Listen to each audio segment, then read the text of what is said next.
kung gusto mo mag-breeding, mag-start ka sa tamang materialis din talaga.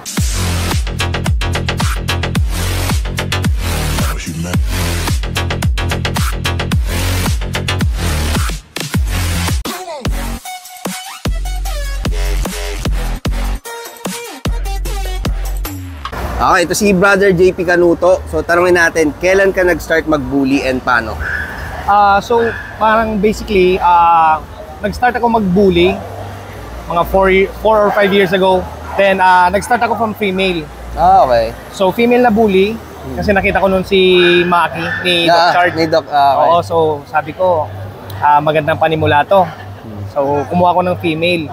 So yun, dun ako nag-start ng mag-breed ng American Bully XLs. I see. Ngayon, ba't ka na in love sa bully?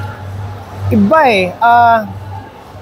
Nung first impression ko noon, sabi ko parang maganda to kasi bukod sa malaki sila, parang super friendly nila.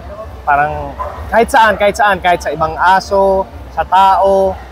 And on the other side, may purpose din. So, they can be trained as well. Oo, totoo. Yun yung magandang parang left and right nung Parang balance siya, Totoo. Ngayon, last na lang, bro, ano yung ma-advise mo sa mga newbie tulad ko, pati mga nanonood mga newbie kung gusto niya mag-start mag-bullies? So, kung mag-start kayo mag-breed ng bullies, aralin nyo muna talaga.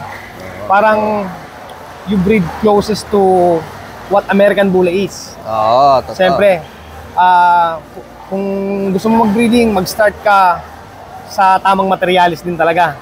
Totoo. Para mas mabilis. Mabilis Yes, yung produce, mabilis yung pataas yung quality ng breeding Tama, maganda. Tama. Oo nga, galing. Okay, thank you, sir. Thank you, sir.